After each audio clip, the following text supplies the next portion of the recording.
ॐ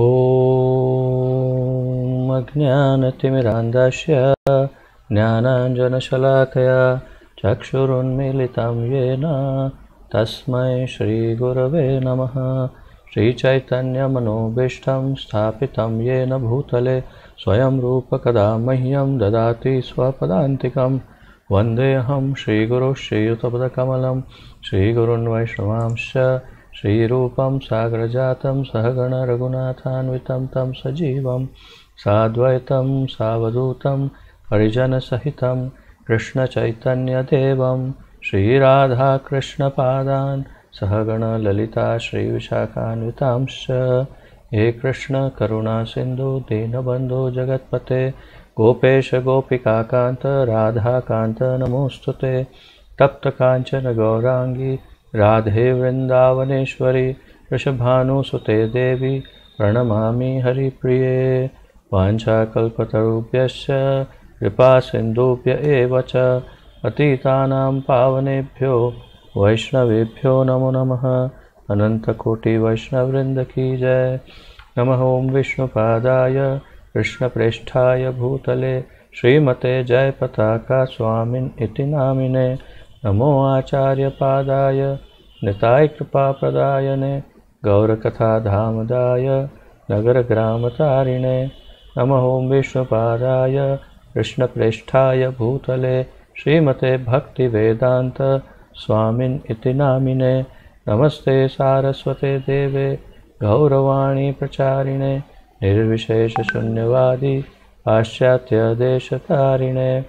जय श्री कृष्ण चैतन्य प्रभु नित्यानंद श्री अद्वैत गदाधर श्रीवासादि गौर भक्तवृंद। जय श्री कृष्ण चैतन्य प्रभु नित्यानंद श्री अद्वैत गदाधर श्रीवासादि गौर भक्तवृंद।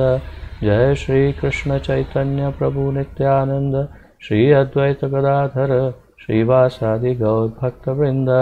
हरे कृष्ण कृष्ण कृष्ण हरे हरे हरे राम राम राम हरे हरे। हरे कृष्ण कृष्ण कृष्ण हरे हरे हरे राम राम राम हरे हरे। हरे कृष्ण कृष्ण कृष्ण हरे हरे हरे राम राम राम हरे हरे। आप सबका बहुत बहुत स्वागत करता हूँ मैं आज के इस अत्यंत रसप्रद और ज्ञानमय शिविर में, जिसके अंतर्गत हम अभी श्री ब्रह्म संहिता नामक लघु ग्रंथ का अध्ययन कर रहे हैं सब मिलकर। और ये ग्रंथ स्वयं भगवान ब्रह्मा जी ने इसकी रचना की थी और श्री चैतन्य महाप्रभु ने दक्षिण भारत से इसे प्राप्त किया था। तो हम इसी का अध्ययन आगे बढ़ा रहे हैं और इसके अंतर्गत जैसे कि आप जानते हैं हम 5वां श्लोक वहाँ तक पहुँच चुके हैं ब्रह्म संहिता के। और पहले 4 श्लोकों के अंदर विशेष रूप से पिछले 3 श्लोकों में हमने श्री गोलोक धाम की स्थिति और उसका कुछ वर्णन देखा। और आज भी हम श्री गोलोक वृंदावन धाम के और अधिक अंश का परिचय देखेंगे। और उसके पश्चात हम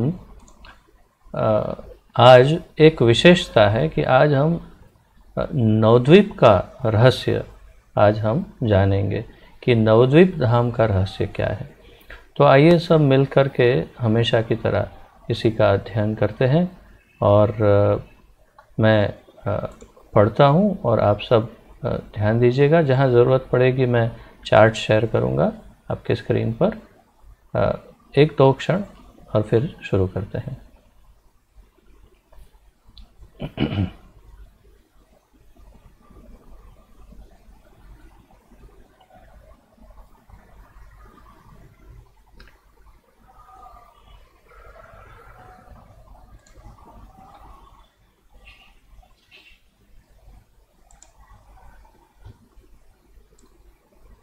श्री ब्रह्म संहिता श्लोक संख्या 5। ये भी वही अनुष्टुप छंद भगवद गीता वाले छंद में है। जिनके पास इसकी प्रति है साथ में पढ़ सकते हैं। चतुरस्त्रं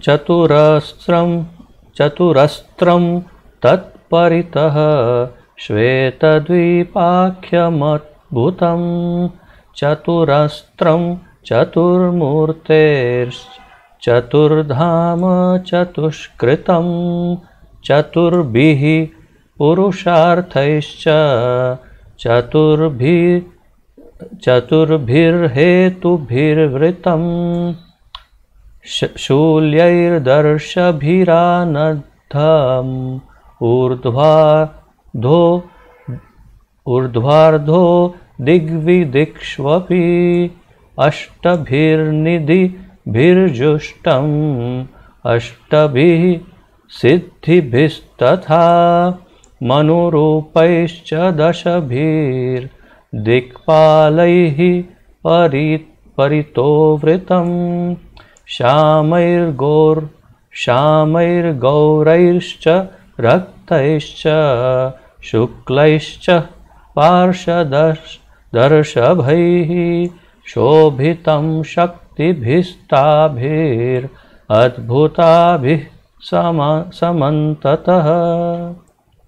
तो जैसे कल मैं आपको बता रहा था, काफ़ी लंबा श्लोक है ये, और आइए इसका हम अध्ययन करते हैं, एक एक शब्द का अर्थ समझते हैं और उसके पश्चात हम इसका तात्पर्य एवं अनुवाद देखेंगे, जो कि हमारे गुरुमह, जैसे पितामह होते हैं वैसे गुरुमह श्रीमद् भक्ति सिद्धांत सरस्वती ठाकुर गोस्वामी प्रभुपाद जी द्वारा दिया गया है। चतुः अस्त्रम चौकोनाकृति स्थान, चौकोनाकृति, चौकोना। कल हमने षटकोण की बात की थी, जिसके 6 कोने होते हैं, षटकोण। आज ये उसको क्या बोलते हैं, चौकोना, अर्थात जिसके 4 कोण या चतुष्कोण भी बोल सकते हैं।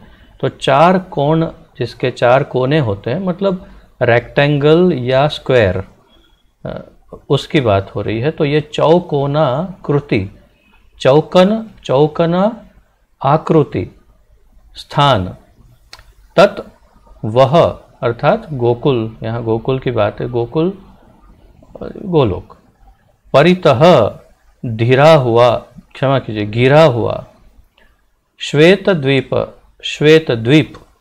आख्यम नाम का, अद्भुतम अद्भुत, चतुः अस्त्रम चौकोनाकृति, चतुः मूर्ते है 4 मूल प्रकाशों, वासुदेव, संकर्षण, प्रद्युम्न तथा अनिरुद्ध का, चतुः धाम 4 धामों से युक्त, चतुः कृतम 4 भागों में विभाजित, चतुर्भिः 4, पुरुष अर्थैहि पुरुषार्थ, च और चतुर्भिः 4, हेतुभिः हेतु या प्राप्ति के आधार, वृतम आवृत, शूलैः शूलों सहित, दशभिः 10, आनद्धम स्थित, ऊर्ध्व अधः ऊपर नीचे, दिक् दिशाओं में, उत्तर दक्षिण पूर्व और पश्चिम,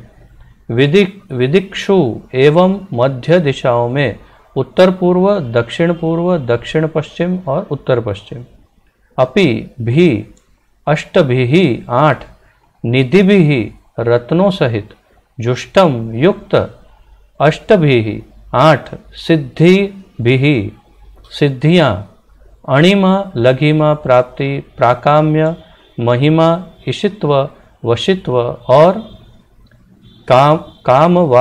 कामवसायिता। तो आपको याद होगा कि हमने भक्ति रसामृत सिंधु के दौरान इन सिद्धियों की काफ़ी विस्तार से चर्चा की थी, जो श्रील रूप गोस्वामी ने की है उस प्रकार। तथा भी दिक्पालैहि दिशाओं के पालन करता, परितः हर और वृतम गिरा हुआ, श्यामैहि श्याम, गौरैहि पीला, च और रक्तैहि लाल, च और शुक्लैहि सफेद, च भी पार्षद ऋषभैहि परमोच्च पार्षदों सहित, शोभितम शोभित हो रहे हैं, शक्ति भी शक्तियों सहित, ता भी उन, अद्भुता भी अद्भुत, समन्ततः हर और। अनुवाद। पहले श्रील भक्ति सिद्धांत सरस्वती ठाकुर कह रहे हैं काउंस में ब्रैकेट में, इस श्लोक में गोकुल की बाह्य आवरण भूमि का वर्णन है। इस श्लोक में मैंने जैसे बताया 4 श्लोक तक गोकुल का वर्णन किया, चौथे श्लोक में बल्कि गोकुल के बाहर की पंखुड़ियों का जो षटकोण है उसके बाहर जो पंखुड़ियां हैं उसका वर्णन हुआ, और आज पूरे उस कमल के बाहरी हिस्से में परंतु गोकुल का ही एक अर्थात गोलोक का ही हिस्सा जो है उसका वर्णन अभी आज इस श्लोक में हो रहा है। गोकुल के बाहरी भाग को घेरे हुए श्वेत दीप नामक एक अद्भुत चौकोनाकृति अर्थात 4 कोने वाली आकृति धाम है। तो अब समय आ गया है आपको वो आकृति दिखाने का। आप सब आशा है इसमें देखेंगे। May be you can magnify that chart and they can see.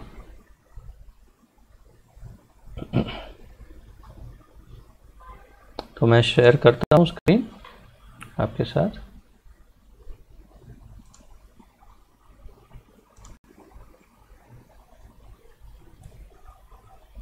आप देख सकते हैं, चार्ट देख पा रहे हैं? Very good. अब आप देखिए, ये आपके सामने गोलोक है, ये मध्य में षटकोण है जिसकी कल हमने चर्चा की थी सफ़ेद रंग से।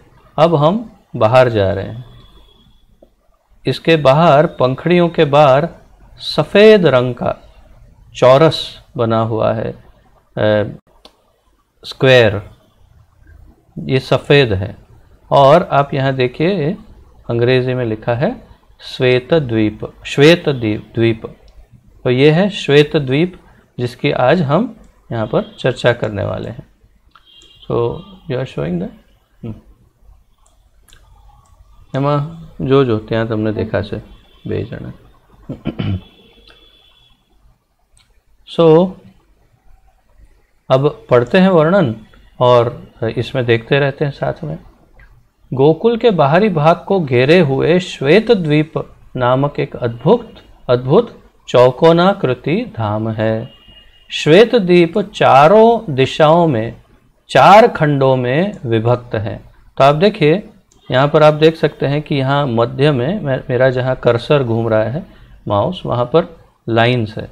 तो ये जो लाइन है वो इसे डिवाइड या उसका हिस्सा करती है।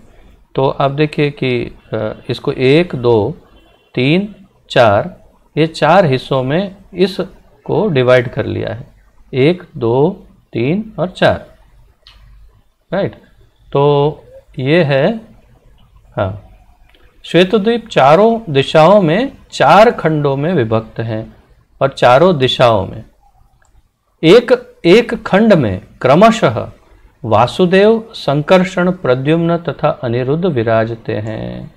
तो इसमें इस अवसर पर मैं आपको ये बताना चाहूँगा कि भगवान जब अपना पहला विस्तार करते हैं तो बलराम के रूप में विस्तरित होते हैं और उनकी अंतरंगा शक्ति श्रीमती राधा रानी के रूप में प्रकट होती है, और बलराम जी अपने आप को आगे विभक्त करते हैं, विस्तरित करते हैं, और ये चतुर्व्यूह में, चतुर्व्यूह इन्हें कहते हैं, चतुर्व्यूह अवतार, इसमें विभक्त होते हैं। और ये हैं वासुदेव, संकर्षण, प्रद्युम्न तथा अनिरुद्ध, और ये चारों कोनों में विराजते हैं। अब देखिए यहाँ पर राइट साइड पर दाहिनी ओर श्री वासुदेव देख रहे हैं। You can zoom in further, zoom further so that you can go close. जितना कर सकते हैं जूम करके दिखा सकते हैं। फिर वासुदेव, उसके बाद नीचे श्री संकर्षण, फिर लेफ्ट साइड पर प्रद्युम्न और ऊपर श्री अनिरुद्ध। तो आप सब देख सकते हैं ना, ये चारों कोनों में स्थित हैं। श्वेत द्वीप के चारों कोनों पर वासुदेव, संकर्षण, प्रद्युम्न और अनिरुद्ध स्थित हैं।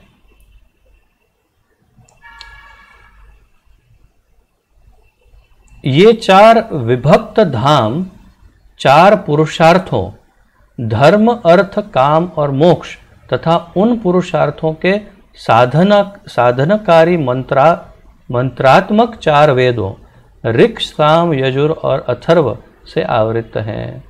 तो ये चार विभक्त धाम, तो आपने देखा कि एक में से श्वेत द्वीप में से चार हो गए, चार में चारों को एक एक उनके स्वामी मिल गए, वासुदेव, संकर्षण, प्रद्युम्न और अनिरुद्ध। और ये चारों जो हैं उन धामों में धर्म, अर्थ, काम और मोक्ष उनके बीज इसी धाम में होते हैं। तो जब हम भौतिक जगत में धर्म, अर्थ, काम, मोक्ष की चर्चा करते हैं या वेद जिसकी चर्चा करते हैं, धर्म, अर्थ, काम, मोक्ष, उनके मूल बीज यहाँ पर प्राप्त होते हैं इस श्वेत द्वीप के चार कोनों में। तो आप देखिए राइट साइड पर धर्म आपको नजर आ रहा है, वासुदेव के साथ धर्म है। और यहाँ आगे ये भी कहा है कि तथा उन पुरुषार्थों के साधनकारी मंत्रात्मक चार वेदों ऋक्, साम, यजुर और अथर्व से आवृत हैं।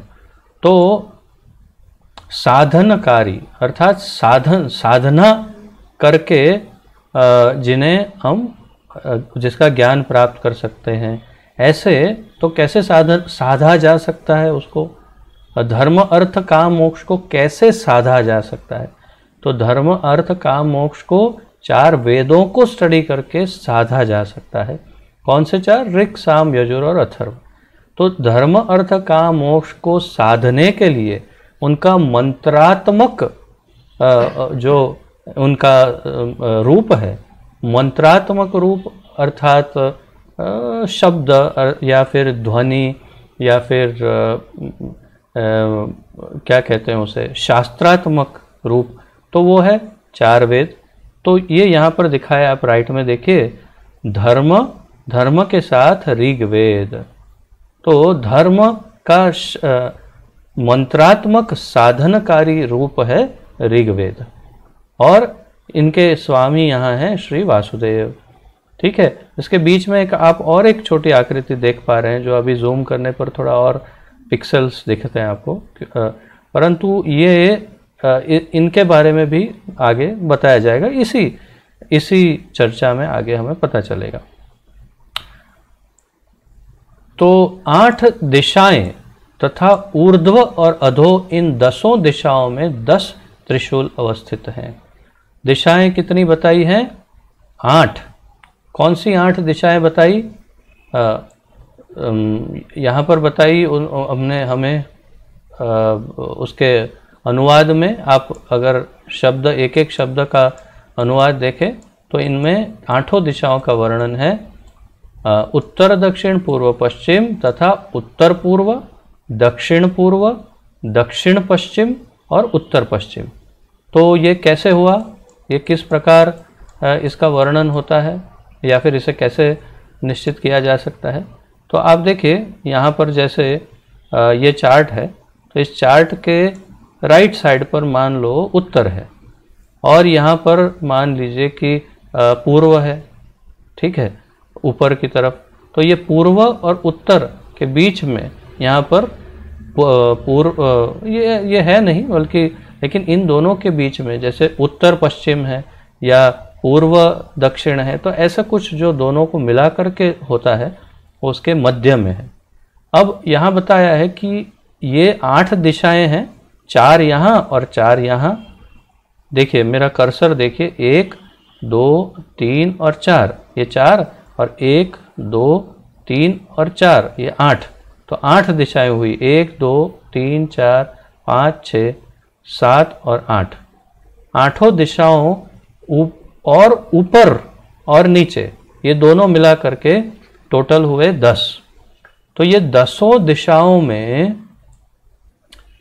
8 दिशा तथा ऊर्ध्व और अधो, इन 10 दिशाओं में 10 त्रिशूल अवस्थित हैं। अब देखिए हम त्रिशूल को देखते हैं। देखिए ये एक दिशा में यहाँ एक त्रिशूल दिखाया है, ओम यम वायवे नमः, इसके साथ एक मंत्र दिया है। अब ऊपर देखते हैं, ओम शम कुबेराय नमः, ये एक और एक त्रिशूल है। तो इस प्रकार 10 दिशाओं में 10 त्रिशूल हैं। ऊपर नीचे वाले त्रिशूल इस चित्र में नहीं दिखाए हैं, क्या कारण है? शायद वो 3D नहीं होने के कारण नहीं दिखा पाए।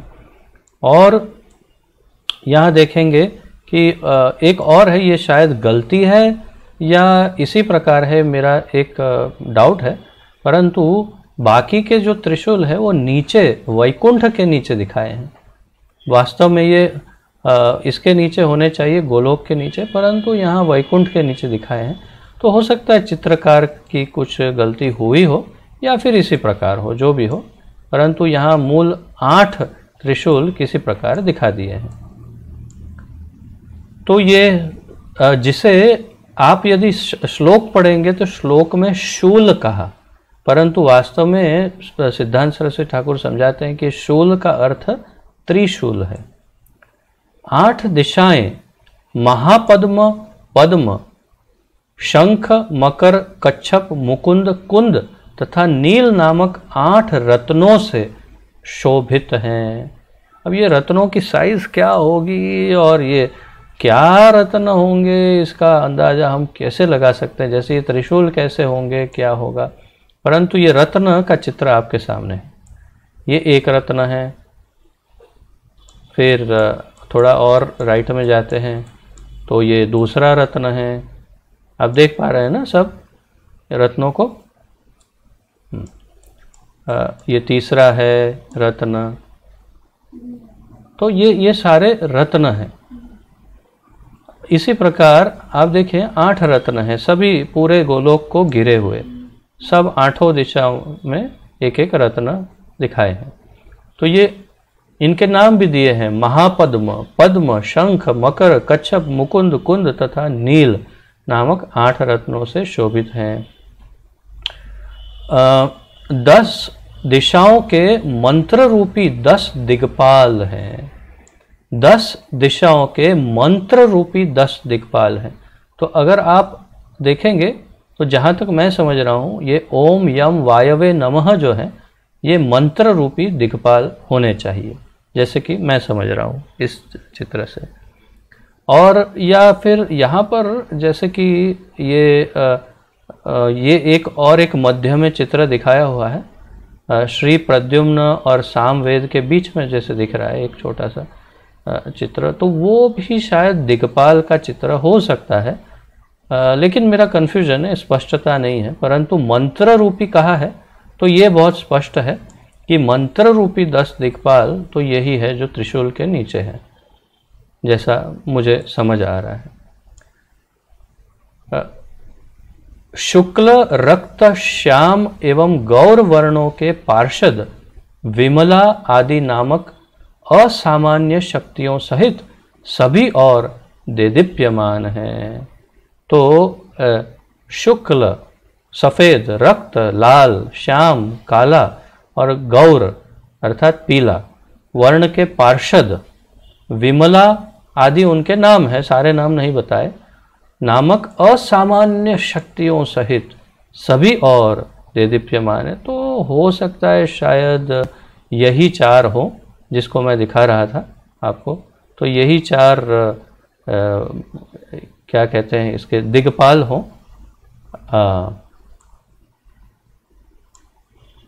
लेकिन इनके कलर में कुछ अंतर मुझे ज़्यादा नहीं दिख रहा है, वाइट रेड ऐसा जैसे यहाँ वर्णन है, परंतु हो सकता है यही दिग्पाल का चित्र हो, जो दिस वन हियर।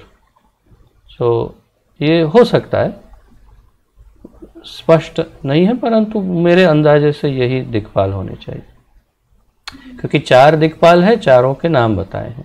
शुक्ल, रक्त, श्याम एवं गौर, नहीं नाम नहीं, उनके कलर बताएं, और उनके नाम विमला आदि है। तो ये है अनुवाद, और अब तात्पर्य देखते हैं। और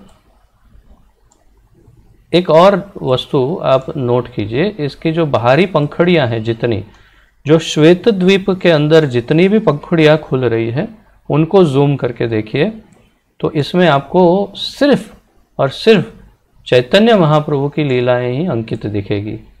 जितनी बाहर की श्वेत द्वीप में जितनी पंखुड़ियां हैं, आप देखिए अंदर की सारी पंखुड़ियों में कृष्ण है, देखिए, और लाल पंखुड़ी या पिंक पंखुड़ियों में, बाकी अंदर की सारी पंखुड़ियाँ, बाहर की सारी पंखुड़ियों में सिर्फ श्री चैतन्य महाप्रभु की लीलाएं ही दिखाई दे रही है, और अंदर की सब पंखुड़ियों में कृष्ण लीला। तो ये विशेष है, और इसका कारण भी विशेष है, जैसा यहाँ दिखाया है। तो आइए हम इसको स्टॉप करता हूँ मैं, आपका शेयर। अब आप सब मुझे देख पा रहे हैं,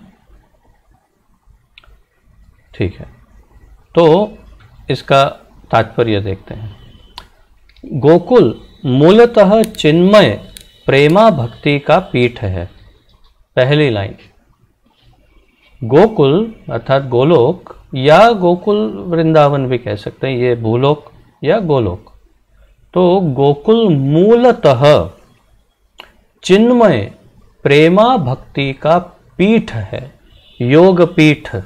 योग पीठ का क्या अर्थ है? पीठ का, जैसे मैं समझता हूँ कि उसका अंग्रेजी में यदि कहेंगे तो हब, या तो वो एक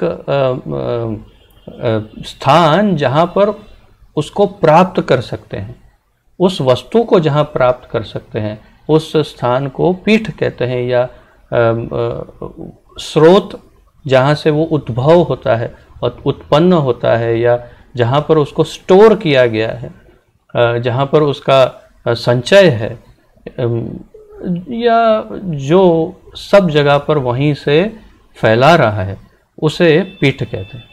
तो गोकुल मूलतः चिन्मय प्रेम भक्ति, प्रेमा भक्ति का पीठ है।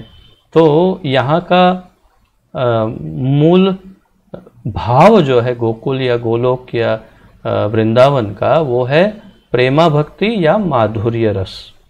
तो माधुर्य भाव या प्रेम भक्ति, ये इसका मूल है। अतः भौम व्रज मंडल गत यमुना गोवर्धन राधा कुंड इत्यादि उसी के भीतर हैं। तो अतः भौम व्रज मंडल गत यमुना, तो भौम इस वृंदावन जहाँ पर अभी हम हैं, इस वृंदावन के व्रज मंडल के अंदर यमुना जी, गोवर्धन गिरिराज, राधा कुंड इत्यादि उसी के भीतर हैं। किसके भीतर हैं? गोलोक के भीतर। समस्त दिशाओं में विस्तृत वैकुंठ के सारे ऐश्वर्य भी वहाँ प्रकाशित होते हैं। तो वैकुंठ, समस्त दिशाओं में विस्तृत वैकुंठ, वैकुंठ इतना विस्तृत है, इतना विशाल है। आज गुरु महाराज का मैं भागवत सुन रहा था सुबह, आप सबको लिंक भी भेजा था व्हाट्सएप पर, अगर आपने सुना हो, जिसमें बांग्ला ट्रांसलेशन भी था साथ में। तो गुरु महाराज बता रहे थे, और प्रभुपाद ने भी बताया, अनेक आचार्यों ने कहा कि भगवान कृष्ण के कितने अवतार हैं। तो किसी ने कहा भाई आप बताइए कितने अवतार हैं। तो शास्त्रों में बताया है कि एक समुद्र के अंदर जितनी लहरें होती है, उतने भगवान के अवतार हैं। तो आज सुबह गुरु महाराज लेक्चर में पूछ रहे थे कि आप में से कौन बैठेगा वहाँ पर समुद्र पे और मुझे गिन के कौन बताएगा कितनी लहरें हैं? इस तरह से मजाक कर रहे थे, हंस रहे थे कि आप में से कौन बैठकर गिन के बताएगा? कोई गिन सकता है? तो कोई नहीं गिन सकता। समुद्र के अंदर कितनी लहरें उठती हैं उसकी कोई गिनती नहीं। इसी प्रकार भगवान के कितने अवतार हैं उसकी कोई गिनती नहीं, और प्रति एक अवतार का अपना एक निज वैकुंठ धाम अवश्य होता है। कोई भी रेंट पे या क्या कहते हैं पेइंग गेस्ट जैसे किसी और धाम में रहने नहीं जाते। अर्थात कि मान लो कि जैसे नरसिंह देव आए और फिर अपनी लीला हो गई तो फिर वैकुंठ में गए ढूंढते हुए, एक एक दरवाजे पर नॉक किया, अरे भाई जगह खाली है, मुझे थोड़ा रहना है इधर। तो नारायण कहेंगे सॉरी नो वैकेंसी, तुम ऐसा करो आप उसमें जाओ, वराह लोक में शायद जगह होगी आपको, मेरे में तो जगह नहीं है, फुल है। ऐसा नहीं होता। प्रति एक अवतार का अपना एक निज वैकुंठ धाम पहले से ही विद्यमान है वैकुंठ जगत में। तो और नरसिंह देव के कितने अवतार हैं? नारायण के कितने अवतार है पूछने से ठीक है, पर नरसिंह देव के कितने अवतार हैं? तो हर युग, हर चतुर्युगी में, सत्य युग में जब जब हिरण्यकशिपु आता है तब तब नरसिंह देव आते हैं। और जितनी बार अब तक, जितने असंख्य बार, करोड़ों कोटि बार नरसिंह देव आए, उन सब के अपने अपने धाम हैं। और यस, गुरु महाराज इसका वर्णन भी करते हैं। आप नरसिंह देव की, जब नरसिंह चतुर्दशी हो तो गुरु महाराज जब नरसिंह देव की लीला बताते हैं तब ये वर्णन भी करते हैं, और शास्त्रों के नाम के साथ वर्णन करते हैं कि इस शास्त्र में ऐसा वर्णन है कि नरसिंह देव प्लेन अपने विमान के साथ प्रवेश किया और हिरण्यकशिपु के पास आए और मार दिया। फिर उस पुराण में ऐसा वर्णन है कि नरसिंह देव नगर के बीच में चलते चलते आए और एक एक असुर को मारते मारते मारते अंत में हिरण्यकशिपु के पास आए और उसको मार दिया। एक में ऐसा वर्णन है कि खंभा तोड़ के आए, वो तो हम सब जानते हैं। तो ये तो हमारे इस सत्य युग की कथा है। हर युग में हर बार अलग अलग रूप से वो आते हैं और अलग अलग रूप से अपनी लीला करते हैं, और वो सभी के अपने अपने एक एक लोक रहते हैं, अपना अपना अलग एक घर होता है। तो ये भगवान की अचिंत्य लीला है। और इसीलिए आपको वो भी स्मरण कराऊं कि हमने अभी अभी कुछ दिनों पहले ही चर्चा की थी, जिसके अंतर्गत कितने भौतिक जगत हैं और कितने वैकुंठ जगत हैं उसकी चर्चा हुई थी, आपको स्मरण होगा। और इसमें भी हमने देखा कि त्रिपाद विभूति और एक पाद विभूति, इसकी भी बात हुई थी। एक पाद विभूति से पूरा भौतिक जगत और त्रिपाद विभूति से पूरा आध्यात्मिक जगत की रचना होती है। और वैसे ही हमने चर्चा की थी शायद चैतन्य महाप्रभु के ग्रंथ की चर्चा के समय कि भौतिक जगत जो है, तो जैसे मान लो कि एक बाम्बू, फुल ग्रोन बाम्बू, जैसे 2-3 मंजिल का बड़ा बाम्बू होता है फुल ग्रोन, तो ऐसे एक बाम्बू स्टिक को अंदर से काट के उसके अंदर अगर रई mustard seeds, what is that, सरसों के बीज अंदर डाल दिए जाए तो कितने होंगे? उतने ब्रह्मांड हैं। और ऐसे 3 बाम्बू भर दिए जाए सरसों से, राई से, मस्टर्ड सीड्स से, तो उतने वैकुंठ जगत हैं। मतलब जितने ब्रह्मांड हैं उससे 3 गुना ज़्यादा वैकुंठ है। ये एक केवल काल्पनिक गिनती है, क्योंकि जितने भगवान के अवतार उतने वैकुंठ। तो ये हमारे लिए अचिंत्य है। हमारे लिए जगह रहने के लिए कम है, हम फ्लैट में रहते हैं, उसमें भी जगह कम पड़ती है। आप देख सकते हैं ना, सब टाइट है सब जगह से। तो लेकिन भगवान के लिए ऐसा कुछ टाइट नहीं पड़ता है, उनको जितना चाहिए उतना वैकुंठ मिलता ही जाता है। तो ये सब हमारे लिए अचिंत्य है। हम ये 1 बेडरूम 2 बेडरूम में रहने वाले समझ नहीं सकते। तो समस्त दिशाओं में विस्तृत वैकुंठ के सारे ऐश्वर्य भी वहाँ प्रकाशित है। तो ये सारे वैकुंठों में मिला जुला करके जितने जो ऐश्वर्य हैं वो सब गोलोक में है। चतुर्व्यूह विलास भी वहाँ यथास्थान होते हैं। तो चतुर्व्यूह हमने देखा वासुदेव, संकर्षण, प्रद्युम्न और अनिरुद्ध। तो इनका जो विलास है और इनका जो है वो भी यथास्थान यहाँ है। उन्हीं चतुर्व्यूह विलासों से प्रकट होकर परव्योम वैकुंठ का विस्तार होता है। देखिए बहुत बड़ी ये एक लिंक आपके लिए है, एक सूत्र है ये ज्ञान प्राप्त करने के लिए कि वैकुंठ कहाँ से, मूल रूप से कहाँ से प्रकट होते हैं। हमने ब्रह्मांड कहाँ से प्रकट होते हैं तो जाना कि कारणोदक्षाय विष्णु कारण समुद्र में सोते हैं और उनके रोमकूप से ब्रह्मांड निकलते हैं। लेकिन इतने वैकुंठ कहाँ से आते हैं उसका सूत्र यहाँ पर है। उन्हीं चतुर्व्यूह विलासों से प्रकट होकर परव्योम वैकुंठ का विस्तार होता है।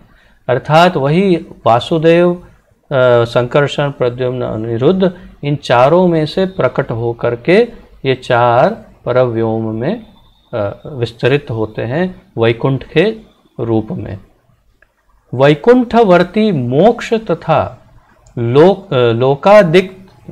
लोकादिगत धर्म, अर्थ, काम भी गोकुल में अपने मूल बीज रूप में यथास्थान अवस्थित रहते हैं।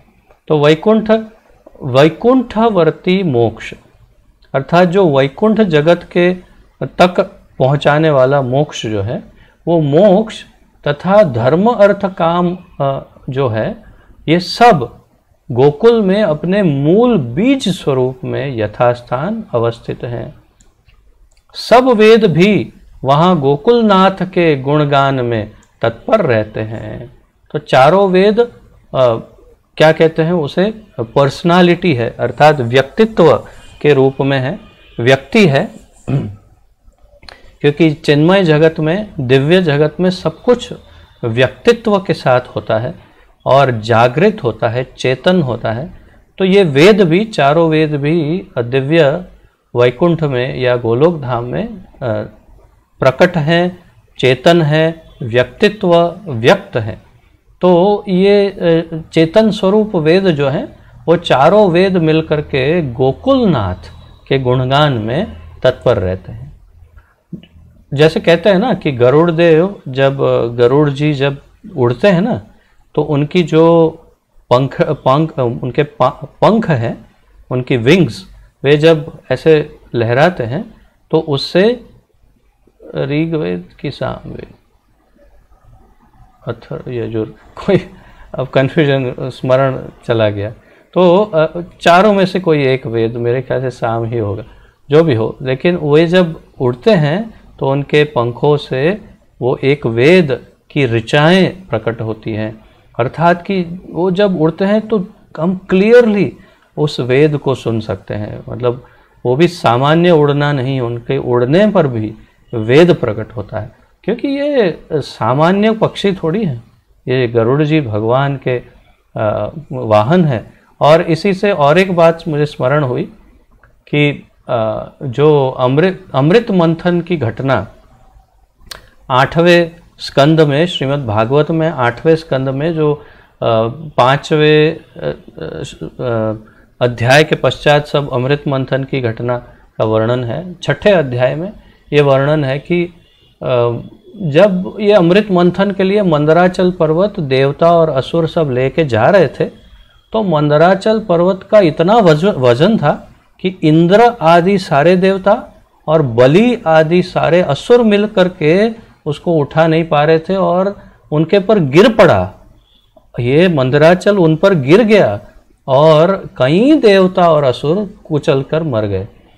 तब उन्होंने भगवान को पुकारा कि अरे बाबा ये थोड़ा हेल्प तो कर दो, ये उठाने में हमसे उठा नहीं जा रहा। तो भगवान गरुड़ पर बैठ करके आए और अपने बाएं हाथ से ऐसे करके उन्होंने मंदराचल को पकड़ा और गरुड़ पे रखा और फिर गरुड़ जी उड़ते उड़ते उड़ते गए और समुद्र के बीच में फिर भगवान ने उसे रख दिया। तो तो आप सोचिए कि गरुड़ जी कितने शक्तिशाली हैं कि भगवान को तो उठाया ही है, मंदराचल को भी अपने कंधे पर लिया और आराम से उड़ते उड़ते वहां पर। तो सारे देवता और सारे असुर मिलकर के जो नहीं उठा पाए, वो गरुड़ जी बड़े बड़े आराम से अपनी पीठ पर भगवान के साथ लेकर के चले गए। तो मैं ये बता रहा था कि भगवान की शक्ति तो अचिंत्य है, तो उनके वाहन की, उनके धाम की, उनके गुण की, उनकी लीलाओं की शक्तियाँ भी अचिंत्य हैं। तो जो कृष्ण कृपा रहित ध्यान द्वारा गोकुल में प्रवेश पाने की चेष्टा करते हैं, जो कृष्ण कृपा रहित, बिना कृष्ण कृपा के ध्यान द्वारा ध्यान में गोकुल में प्रवेश पाने की चेष्टा करते हैं या प्रयास करते हैं कि संभव है, हम इस कलयुग में हमारे लिए संभव नहीं। अब हमारे वहाँ ऐसे कोई ध्यानी नहीं रहे, और ध्यानी अगर कोई होंगे तो इधर उधर भटक गए होंगे, या फिर एकाध कोई होगा तो होगा। बल्कि सत्य युग में ध्यान युग धर्म था, तब बड़े बड़े ध्यानी होते। तो ध्यान के द्वारा लोग स्वर्ग पहुंच जाते, ब्रह्मलोक पहुंच जाते, कोई कोई वैकुंठ पहुंच जाता, और कोई गोलोक भी जाने की चेष्टा कर सकता है। तो फिर उन्हें रोकना तो पड़ेगा कि भाई सॉरी, तुम्हारे पास इसका जो वैलिड वीज़ा होना चाहिए वो नहीं है, कि तुम ये इलीगल तरीके से घुस आए हो, तो तुम्हें अब यहाँ से लौटना होगा, अंदर प्रवेश नहीं कर सकते। तो बाहर चेक पोस्ट तो होनी चाहिए ना, गोलोक धाम के बाहर भी चेक पोस्ट तो होनी चाहिए। अब वैकुंठ में आप सुनते हैं कथा कि 7 द्वार पार करके 7वें द्वार पर जब 4 कुमार गए तो जय और विजय ने उनको रोका। तो वैकुंठ में 7 द्वार है, ये तो गोलोक वृंदावन धाम है, कोई कुछ तो प्रबंध होना चाहिए ये ध्यानियों को रोकने के लिए। तो उसके लिए क्या प्रबंध है देखिए।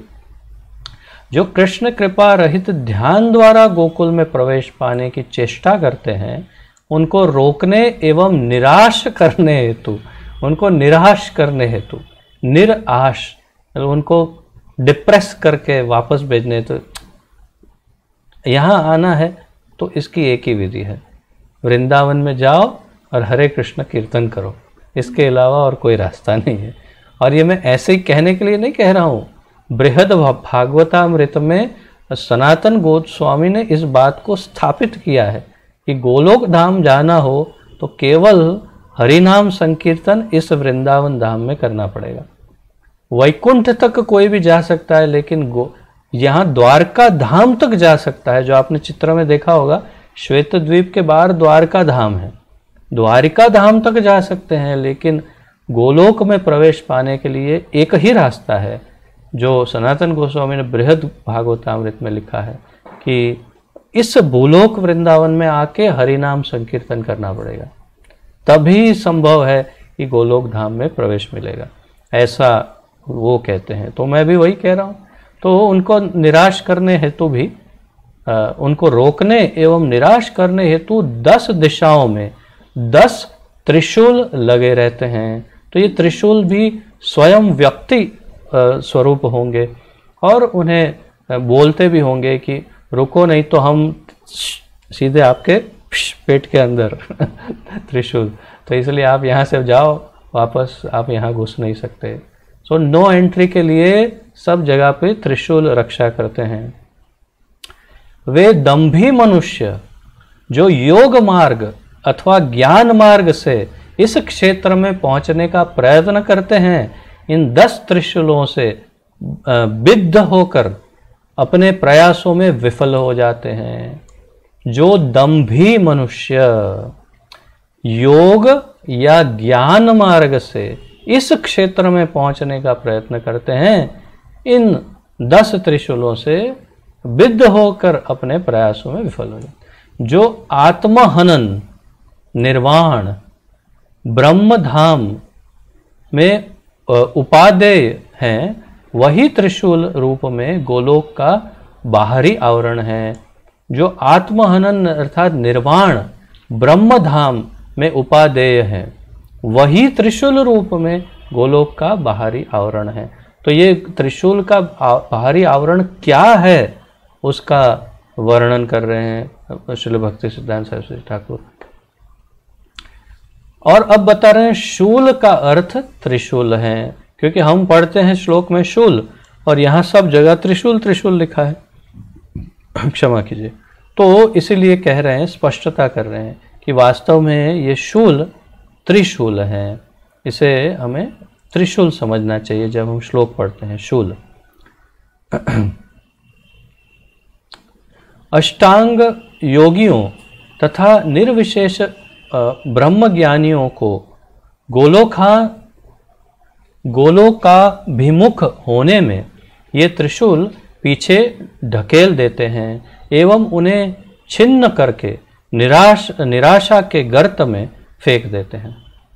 अष्टांग योगियों तथा निर्विशेष ब्रह्मज्ञानियों को, और इसका अर्थ ये हुआ कि कभी कभी करोड़ों कोटि योगियों में से कोई एक शायद गलती से किसी तरह घूमते घूमते ध्यान में किसी प्रकार, या ध्यान नहीं तो अपने सूक्ष्म शरीर के द्वारा, जिसे कभी कभी हम एस्ट्रो ट्रैवल कहते हैं अंग्रेजी में, तो एस्ट्रो ट्रैवल के द्वारा वो कभी अगर पहुंच जाए, बाय चांस अगर गोलोक धाम के आसपास पहुंच जाए, तो उन लोगों को ये त्रिशूल पीछे ढकेल देते हैं एवं उन्हें छिन्न करके निराशा के गर्त में फेंक देते हैं।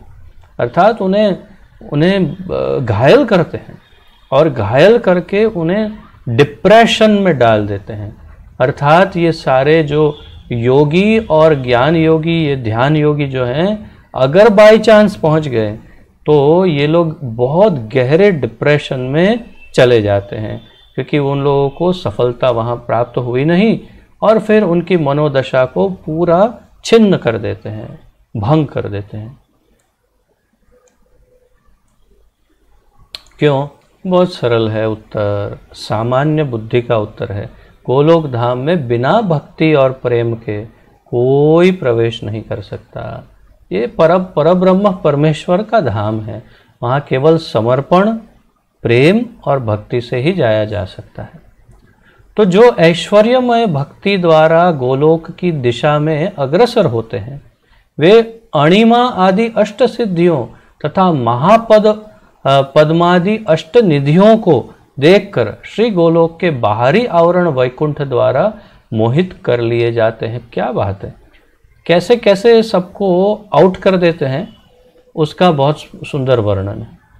कि जो कुछ ऐसे भी भक्त हैं, भक्त तो हैं भले, परंतु ऐश्वर्य भक्ति, अर्थात द्वारकाधीश कृष्ण जैसे, या वैकुंठपति नारायण जैसे ऐश्वर्य, जैसे ये तिरुपति बालाजी, ऐश्वर्य, बहुत धन आदि वैभव, तो ऐसे ऐश्वर्य से भरपूर, ऐसे उससे जो आकर्षित हुए भक्त होते हैं, वो पहुंच तो जाते हैं वहां तक, लेकिन फिर वहां पर गोलोक की दिशा में अग्रसर तो होते हैं। वे अणिमा जैसी अष्टसिद्धि, अणिमा, लघिमा आदि, और महापद्मा आदि अष्टनिधियां जो हैं, उसको देखकर श्री गोलोक के बाहरी आवरण वैकुंठ द्वारा मोहित कर लिए जाते हैं। तो वो कहीं ना कहीं वैकुंठ में ही चले जाते हैं और गोलोक में फिर गोलोक तक नहीं पहुंचते। तो ये देखिए कितना हमारे लिए बड़ा स्पष्ट है कि यदि हमें कृष्ण को प्राप्त करना है तो कौन से कृष्ण को प्राप्त करना है। मुझे बड़ी इच्छा हो रही थी, पर मैं अपने आप को रोक रहा था, फिर इच्छा हुई, फिर रोक लिया।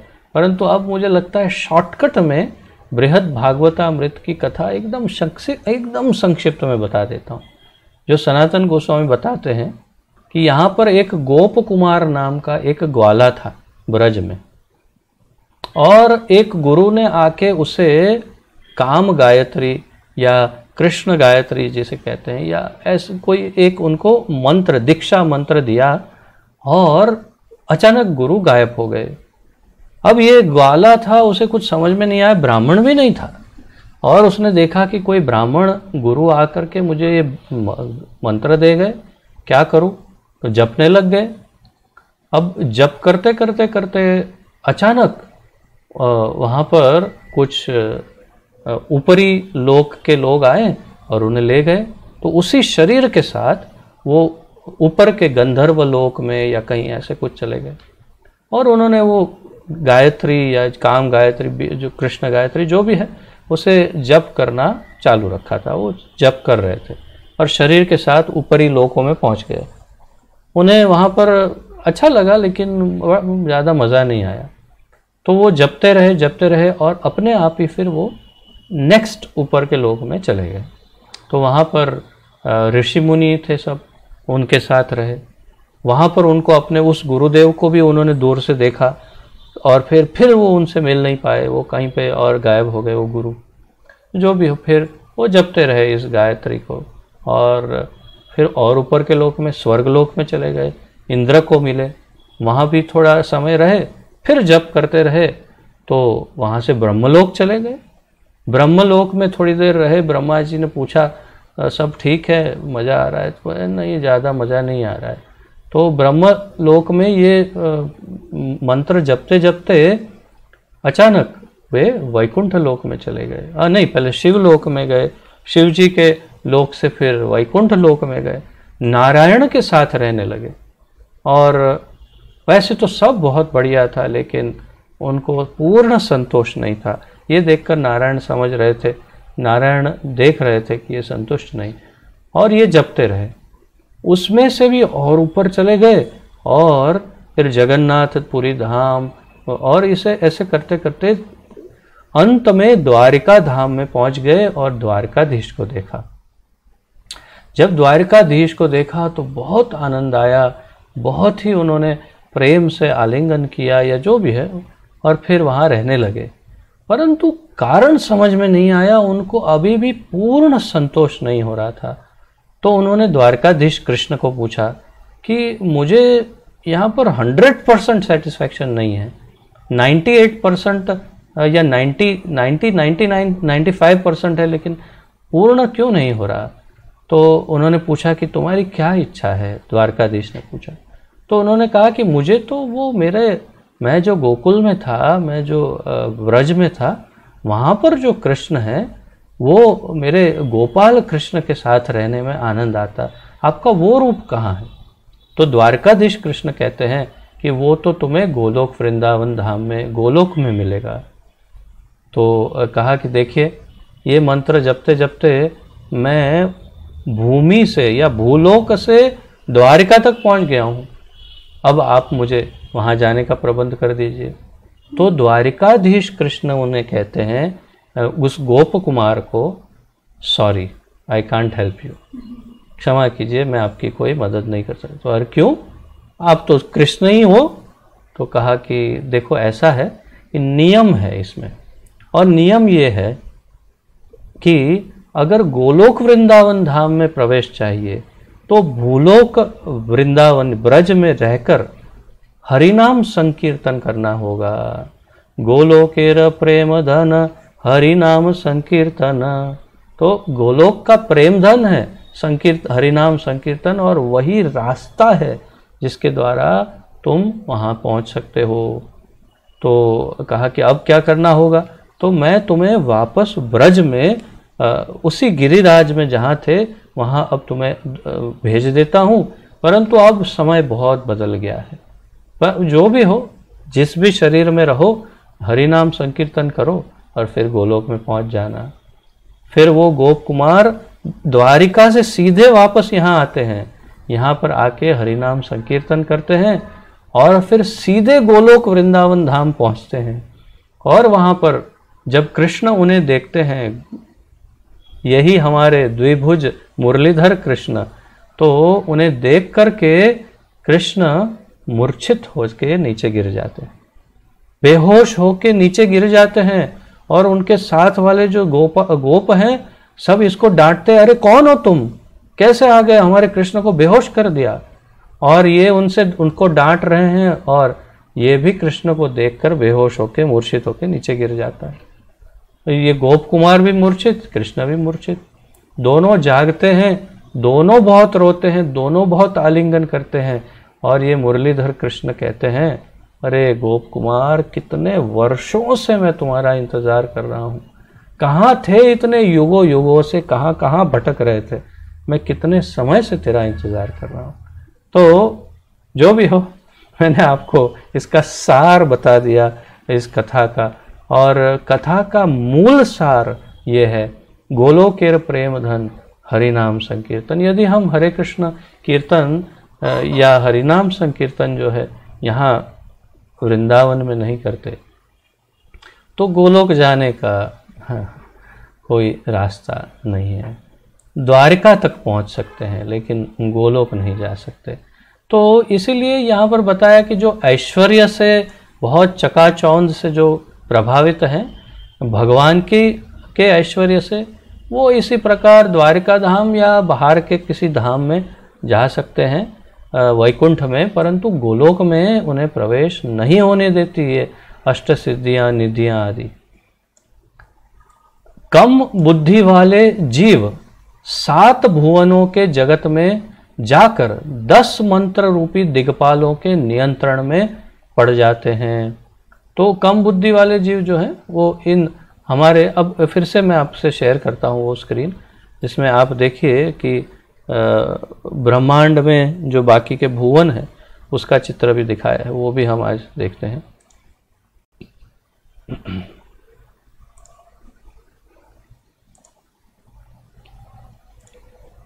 तो आप सब देख सकते हैं। अब हम जाते हैं पहले पृथ्वी पर, वापस आते हैं जहाँ पर हम अभी हैं।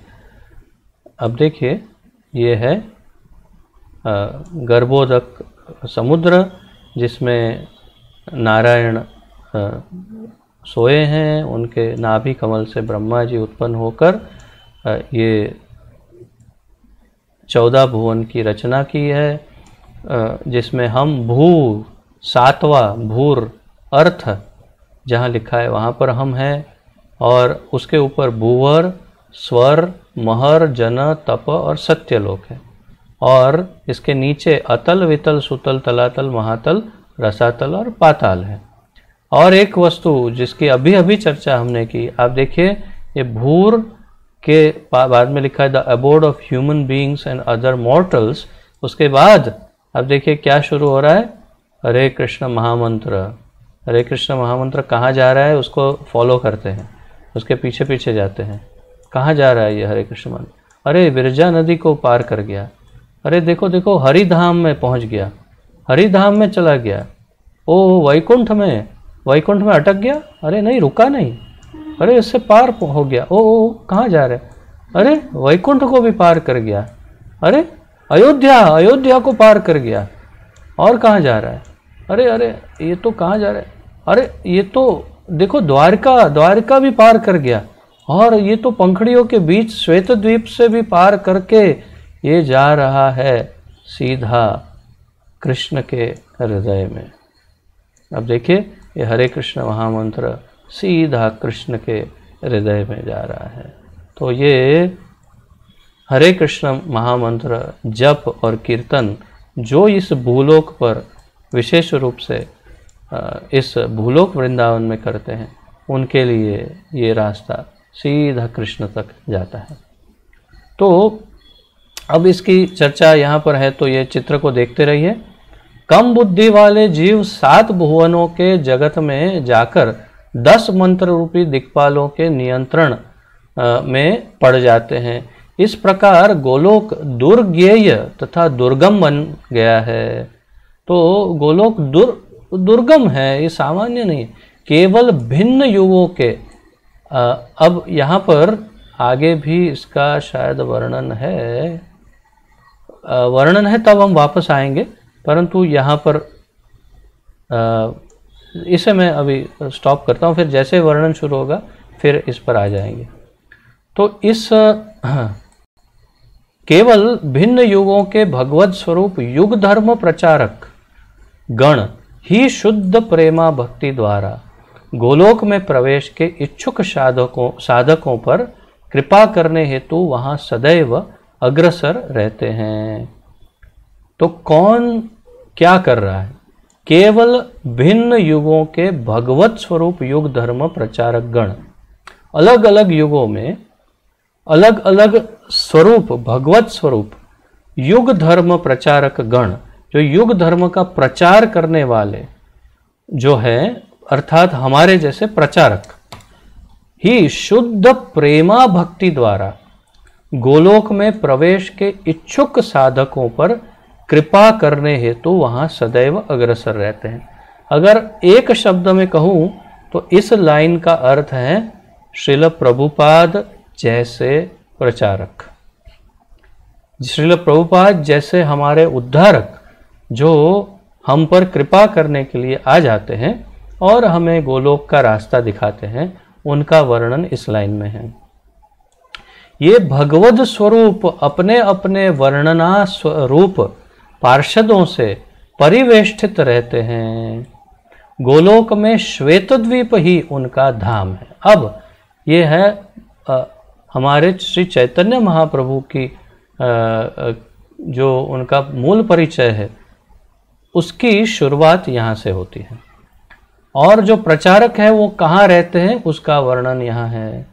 तो गोलोक में श्वेतद्वीप ही उनका धाम है। तो गोलोक वृंदावन में श्वेतद्वीप जो बाहर का आवरण हमने देखा सफ़ेद, उसमें कौन रहता है? ये प्रचारक गण जो है वो वहाँ पर रहते हैं।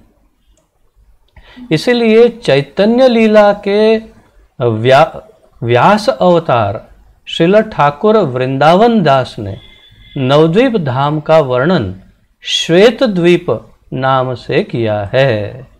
तो आप अगर चैतन्य चरितामृत पढ़ते हैं, क्षमा कीजिए, वृंदावन दास ठाकुर चैतन्य भागवत, तो उसमें उन्होंने नवद्वीप का वर्णन जो है उसे श्वेत द्वीप नाम से किया है। उन्होंने यहाँ वर्णित किया है कि नवद्वीप धाम मूल रूप से श्वेत द्वीप धाम है। तो ये कौन सा श्वेत द्वीप धाम है? ये वही श्वेत द्वीप है जिसको अभी अभी हमने चित्र में अंकित देखा, गोलोक का ही हिस्सा। इस श्वेत द्वीप में गोकुल लीलाओं के चरम अंश, ध्यानपूर्वक सुन रहे हैं ना आप? इस श्वेत द्वीप में गोकुल की लीलाओं के चरम अंश नित्य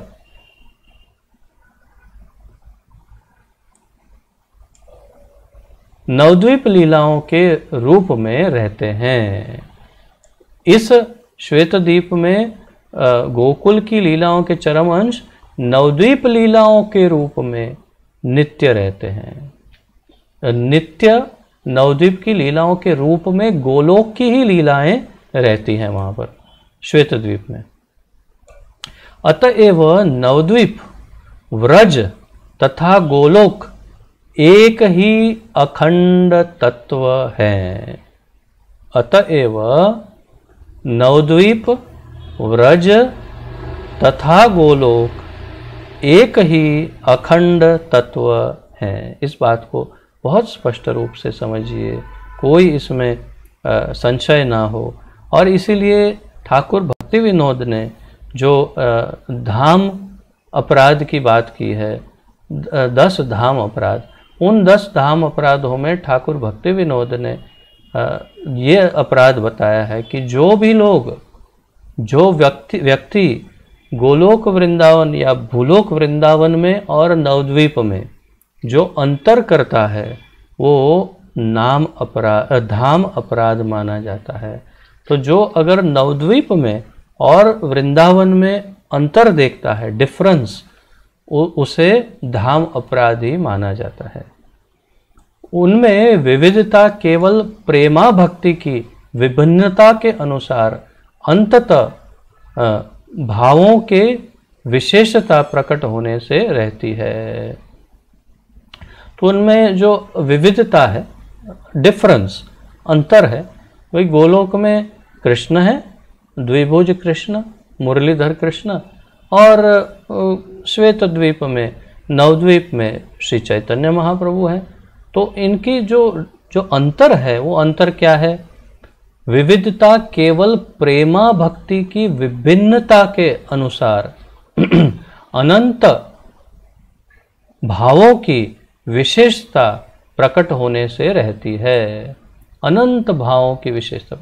इसमें एक अन्य निगूढ़ तत्व है जो परम प्रेमी भक्त महाजन गणों को श्री कृष्ण की साक्षात कृपा द्वारा ज्ञात होता है। तो अब ये बता रहे हैं एक गुह्य रहस्य सिद्धांत सरस्वती ठाकुर। इसमें एक अन्य गूढ़ तत्व है। क्या? परम प्रेमी भक्त महाजन गणों को श्री कृष्ण की साक्षात कृपा द्वारा ये ज्ञात होता है। तो अर्थात अब हमें ज्ञात हो रहा है, अर्थात हमें भगवान की वो कृपा प्राप्त हुई, तो हमें ठाकुर बता रहे हैं वह है और कह रहे हैं। क्या वो रहस्य है? ध्यानपूर्वक सुनिए सब कान लगाकर। इस जड़ जगत में उत्तरोत्तर 14 लोक हैं। सकाम कर्म सुख की तीव्र लालसा युक्त कामी गृहस्थ गण भू भुव तथा स्वह रूप त्रिलोक में ही गमनागमन करते हैं। तो अब वो शेयर करता हूं स्क्रीन।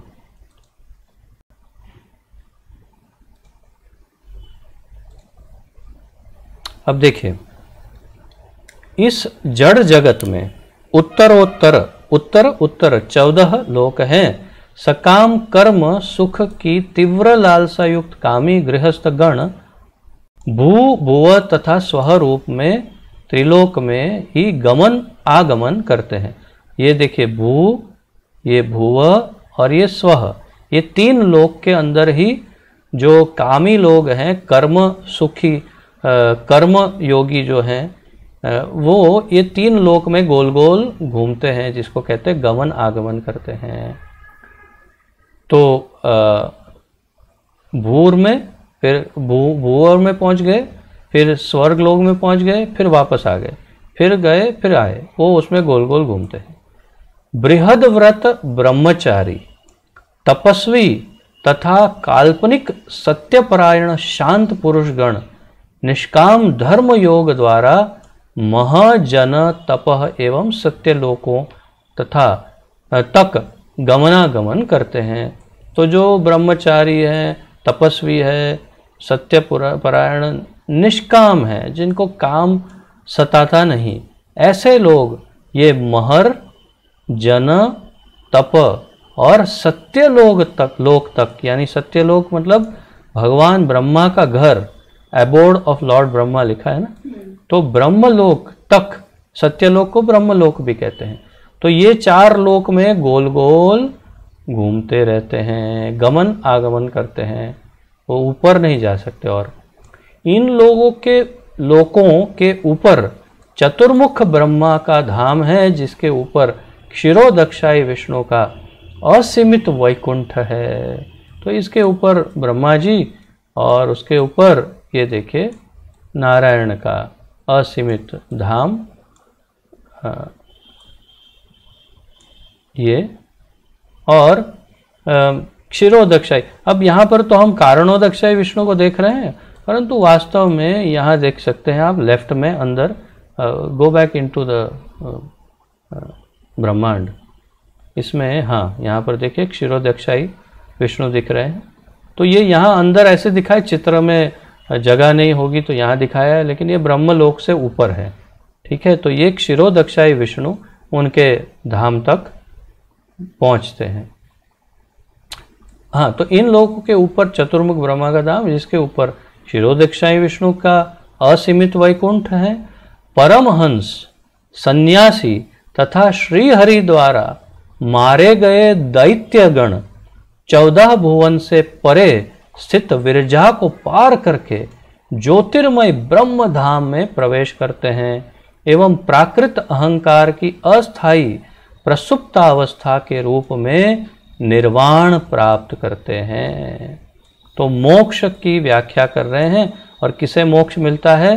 परमहंस, सन्यासी तथा श्रीहरि द्वारा मारे गए दैत्य असुर, ये 14 भुवन को पार कर गए, ये विरजा नदी को भी पार कर गए। आप देखिए, एक के कारण समुद्र या विरजा, इसे भी पार कर गए।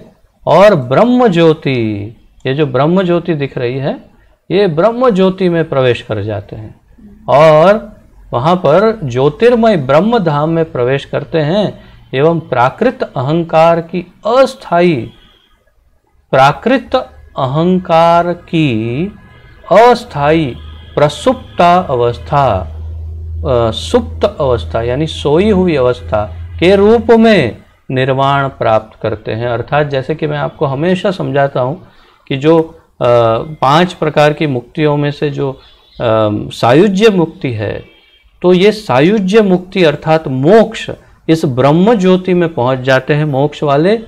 उसमें जाके अपने प्राकृत अहंकार के कारण अस्थाई रूप से, अस्थाई अर्थात कभी न कभी वहाँ से वापस आना है, ये हमेशा के लिए वहाँ नहीं जा सकते।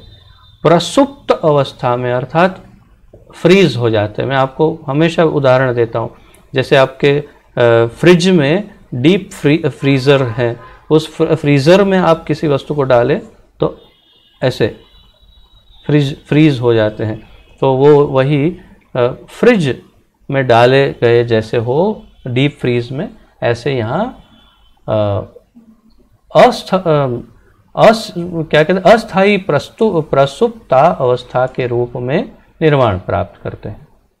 किंतु ज्ञान भक्त, शुद्ध भक्त, प्रेम भक्त, प्रेम पर भक्त एवं प्रेम आतुर भक्तगण जो भगवान की प्रेम ऐश्वर्यमयी सेवा करते हैं, क्षमा कीजिए, परम ऐश्वर्यमय सेवा करते हैं, वैकुंठ अर्थात परम परव्योम दिव्य नारायण धाम में स्थान पाते हैं।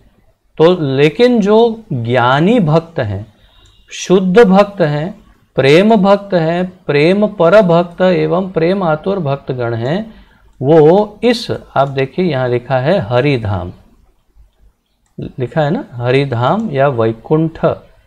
तो ये वैकुंठ या हरिधाम जो है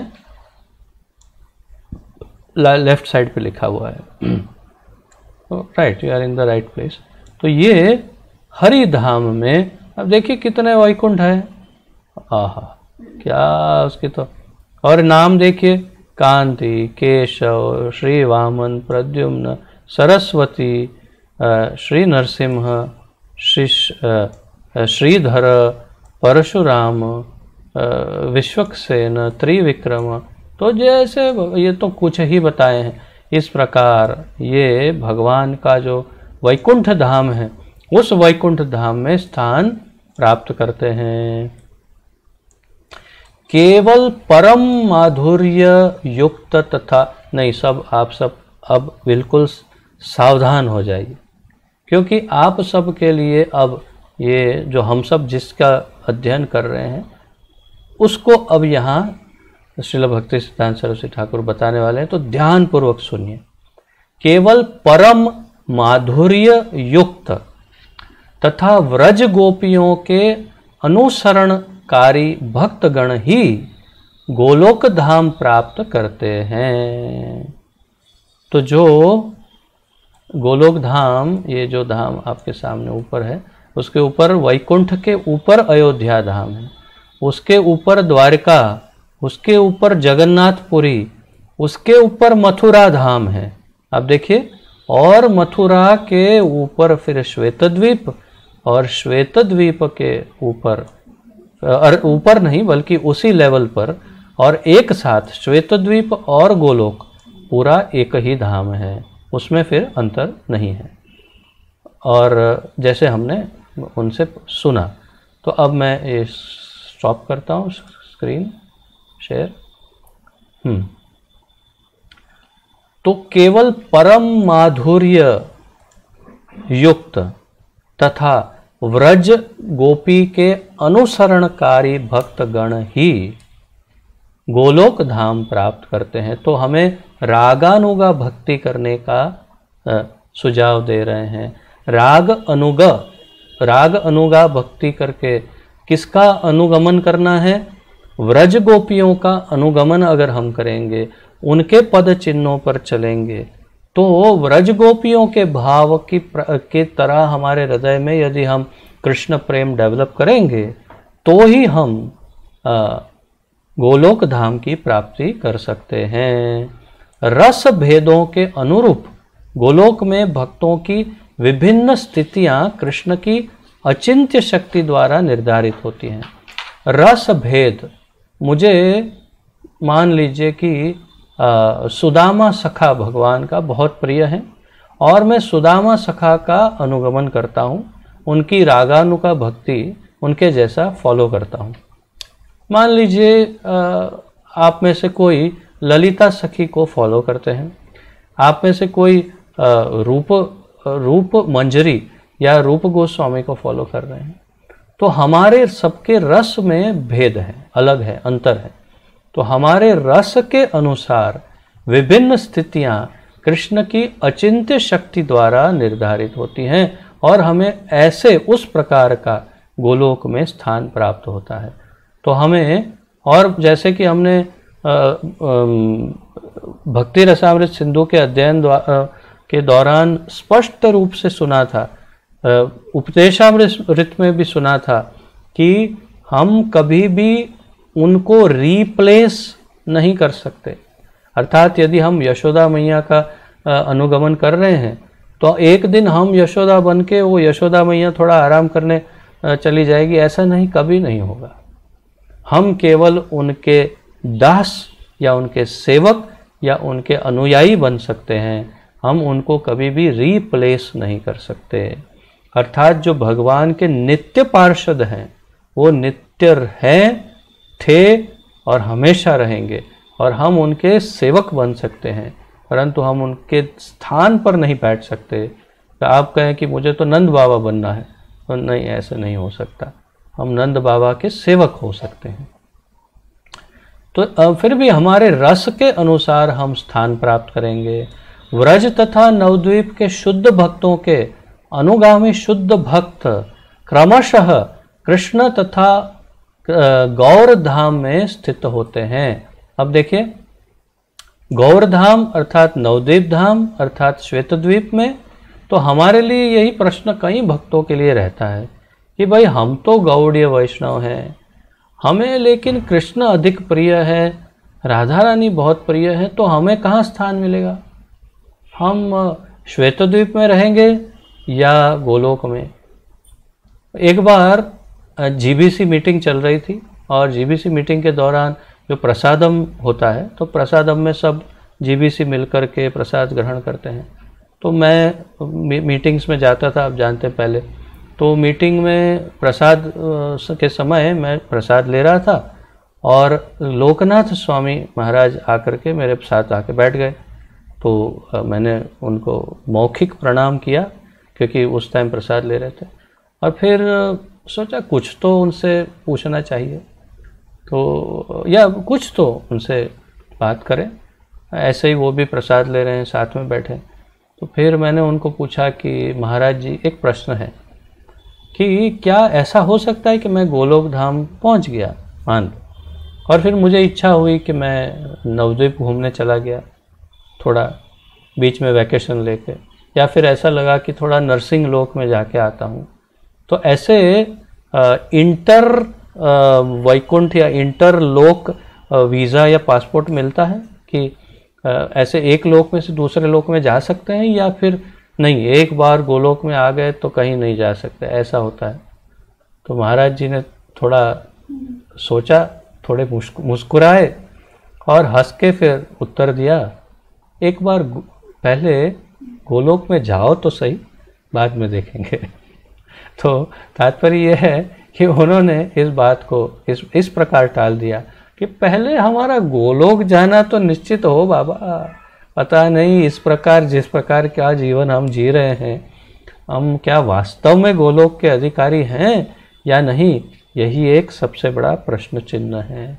तो जो भी हो, परंतु हमें नवद्वीप में और गोलोक में आ जा सकते हैं कि नहीं, या कौन नवद्वीप में जाता है या कौन गोलोक में जाता है, उसका स्पष्ट उत्तर श्रील भक्ति सिद्धांत सरस्वती ठाकुर ने यहाँ दे दिया है।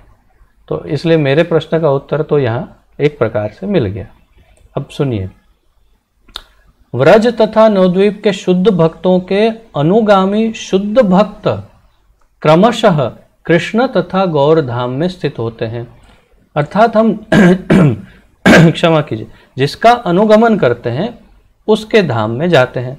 जैसे अगर मैं नित्यानंद प्रभु का अनुगमन करता हूँ, नित्यानंद प्रभु को फॉलो करता हूँ, तो मैं अंत में श्वेतद्वीप में नित्यानंद प्रभु के पास जाकर मैं रहूँगा अंत में, ये निश्चित है। कृष्ण का अनुगमन करेंगे कृष्ण धाम में तो कृष्ण धाम में जाएंगे या तो गौर धाम में जाएंगे। वे एक साथ क्रमशः कृष्ण तथा गौर धाम में सेवा के आनंद को प्राप्त करते हैं।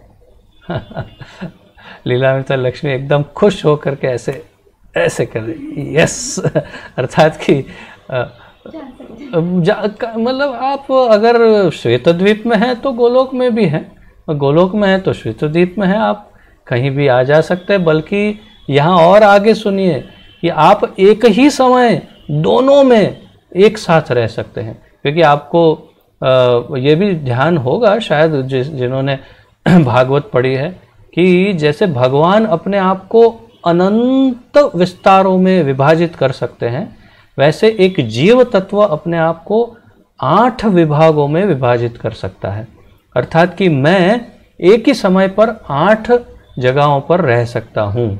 ऐसा जीव तत्व को इतनी शक्ति प्राप्त होती है कि वो एक समय पर 8 विभाजन कर सकता है। तो कम से कम ये 2 विभाग में तो हम विभाजित हो ही सकते हैं कि एक ही समय हम गोलोक में भी हैं और नवद्वीप में भी हैं। तो वे एक साथ क्रमशः कृष्ण तथा गौर धाम में सेवा के आनंद को प्राप्त करते हैं। एक साथ श्री जीव गोस्वामी अपने ग्रंथ गोपाल चंपू में लिखते हैं कि गो अर्थात चिन्मय गौवों तथा गोप अर्थात चिन्मय गोपालकों का आवास होने के कारण परम चिन्मय क्षेत्र गोलोक कहलाता है। जीव गोस्वामी बताते हैं गोपाल चंपू में, यह परम श्री कृष्ण की रस लीलाओं की का पीठ है। अर्थात ये जैसे हमने पहले शुरुआत में पढ़ा कि ये माधुर्य रस का पीठ है गोलोक धाम। उस परम धाम की परम शुद्धता से प्रकट अचिंत्य रसों के आस्वादन के कारण भी उस क्षेत्र को श्वेतद्वीप कहते हैं। उस परम धाम की परम शुद्धता से प्रकट अचिंत्य रसों के आस्वादन के कारण भी उस क्षेत्र को श्वेतद्वीप कहते हैं। अर्थात वहाँ पर जो इतने सारे रस प्रकट होते हैं उसके आस्वादन करते करते करते उस आस्वादन करने वाले धाम को श्वेतद्वीप कहते हैं। और अब सुनिए, परम गोलोक तथा परम श्वेतद्वीप के 2 तत्व अखंड रूप से गोलोक धाम है। यह है फाइनल स्टेटमेंट जीव गोस्वामी का। अब जीव गोस्वामी को चैलेंज करने की शक्ति पूरी पृथ्वी में किसी के पास नहीं, क्योंकि हम पहले भी सुन चुके हैं कि जीव गोस्वामी जो हैं इस पूरे भारतवर्ष के सबसे प्रमुख विद्वान माने गए हैं और उनका आज भी ऑक्सफोर्ड जैसे और कई कुछ विदेशी यूनिवर्सिटियों में उनके ग्रंथों का अध्ययन भी हो रहा है। और परम विद्वान और हमारे आचार्य बहुत महत्वपूर्ण उन्होंने लिखा है, वे कहते हैं, इस वाक्य को फिर सुनिए, परम गोलोक तथा परम श्वेतद्वीप के 2 तत्व अखंड रूप से, अखंड अर्थात कभी तोड़ नहीं सकते, अखंड रूप से गोलोक धाम है। अर्थात दोनों जब मिलते हैं तब उस पूरे को गोलोक धाम कहते हैं। तो गोलोक वृंदावन और श्वेतद्वीप मिलकर के गोलोक धाम होता है। इस संपूर्ण विषय का सार इस प्रकार है, सिद्धांत सरस्वती ठाकुर कह रहे हैं, व्रज में कृष्ण की लीलाओं में, अच्छा 1 मिनट समय देखना होगा क्योंकि अन्यथा फिर 5:50 हुआ। तो काफ़ी समय हो चुका है। अब कितना शेष है मैं देखूं।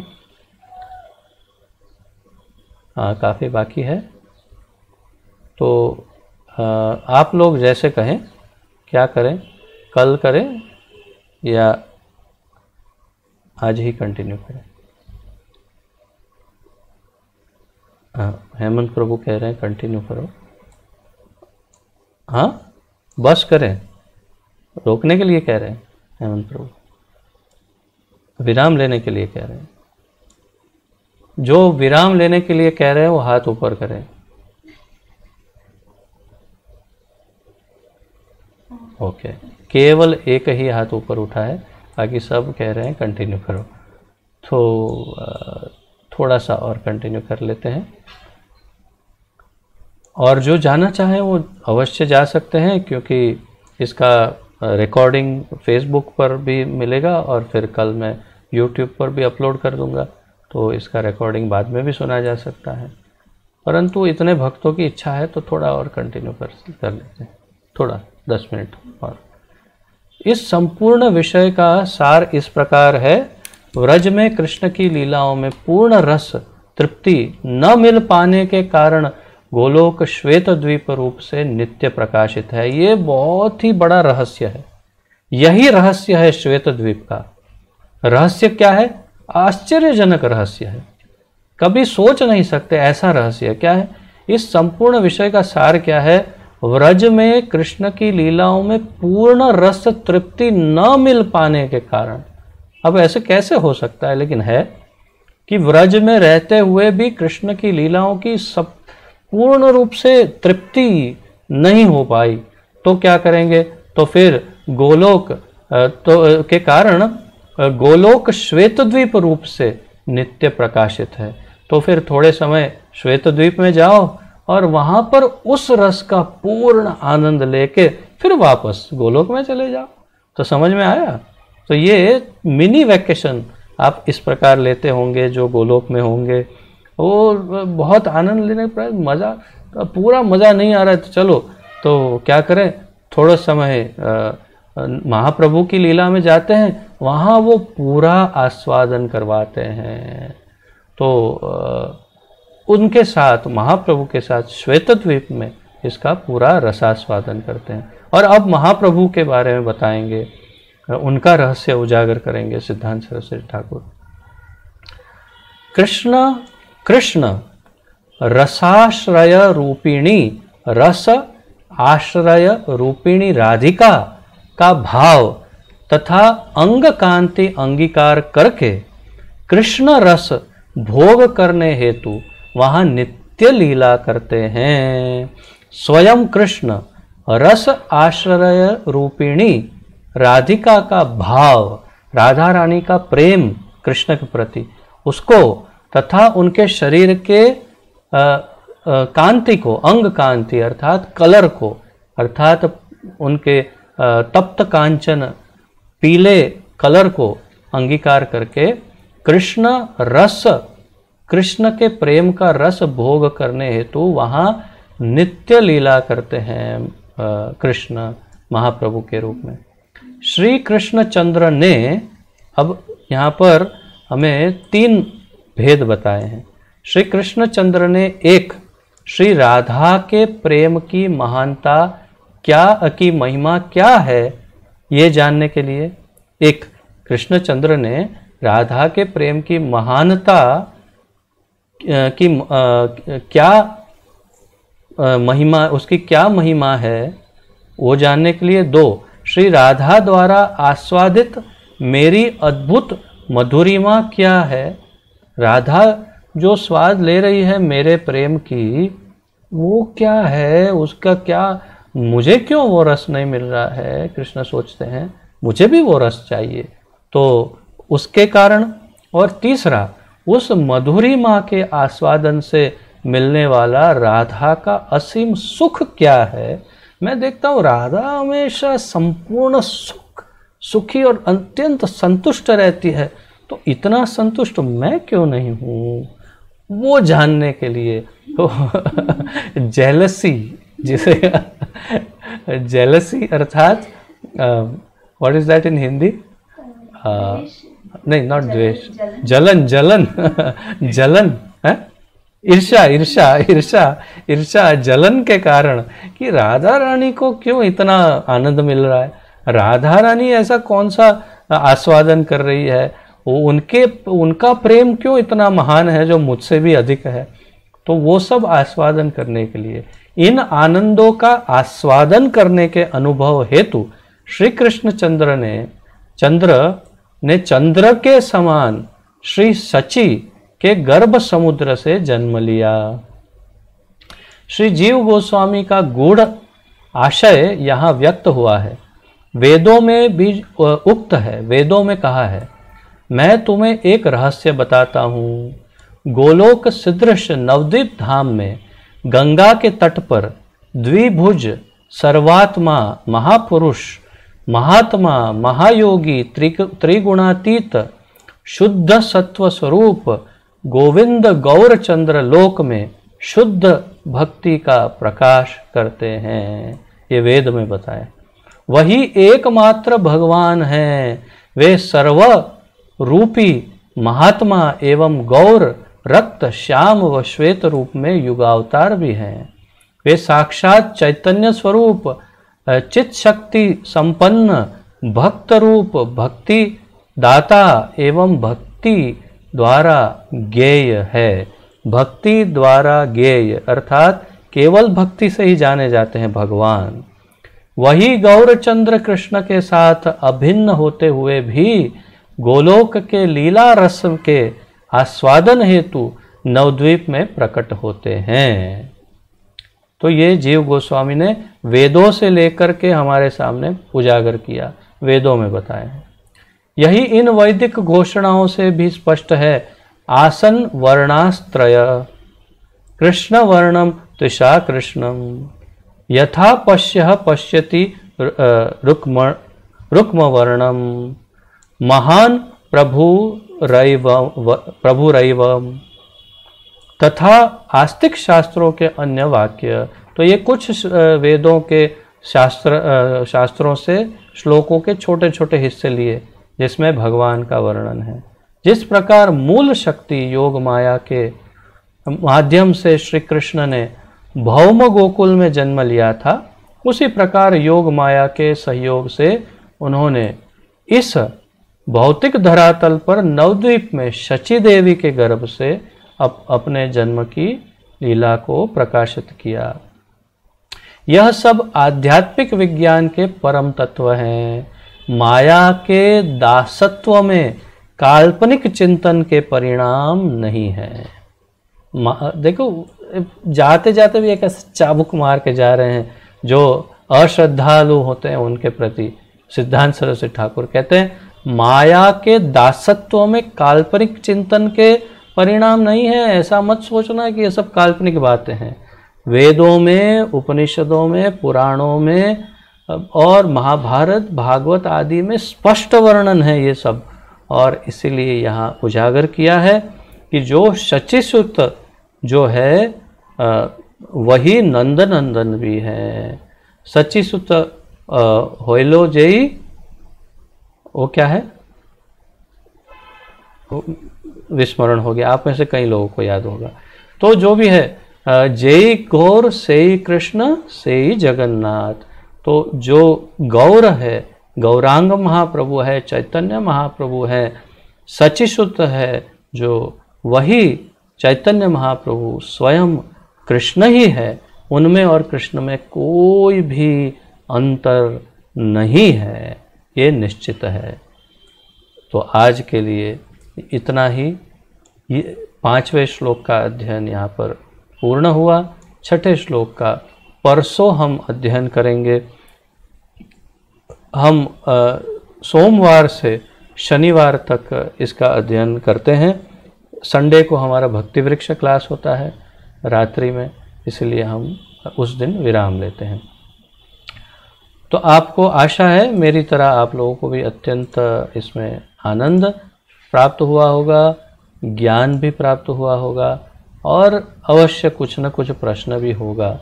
तो आप अपना प्रश्न या अपना मत या सुधार सुझाव जो भी है प्रस्तुत कर सकते हैं।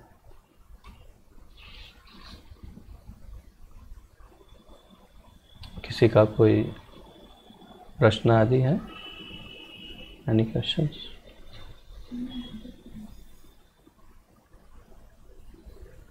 ठीक है, तो हाँ,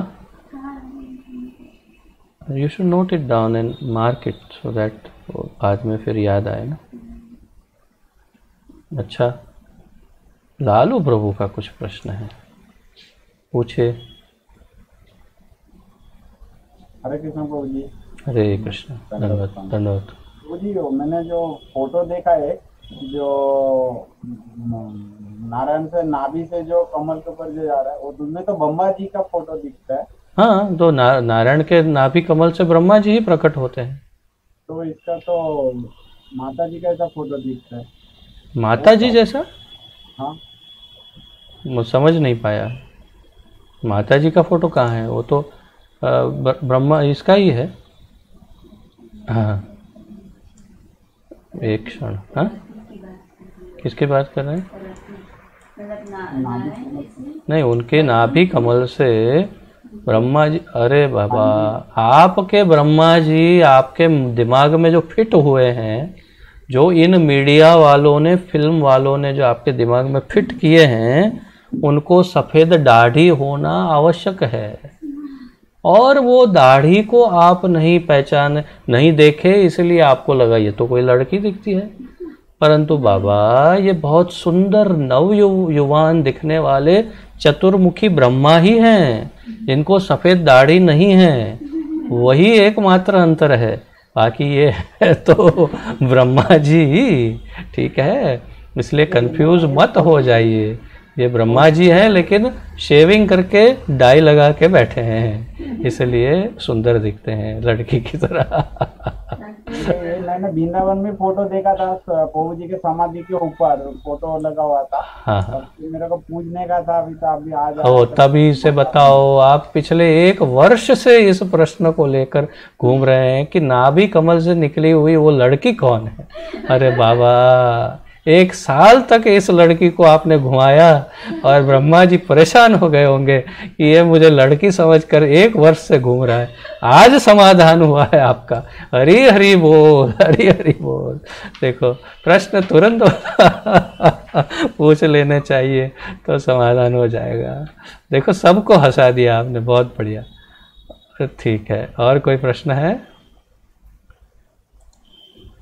ठीक है, तो सबका बहुत बहुत धन्यवाद। आज हम विराम लेते हैं। श्री ब्रह्म संहिता की जय, श्री ब्रह्मदेव की जय, बिना दाढ़ी वाले श्री ब्रह्मदेव की जय। श्रील भक्ति सिद्धांत सरस्वती ठाकुर गोस्वामी प्रभुपाद की जय। पतित पावन अभय चरणारविंद भक्ति वेदांत स्वामी श्रील प्रभुपाद की जय। हमारे परम पूज्य गुरुदेव की जय हो। आप सभी भक्तों की जय हो।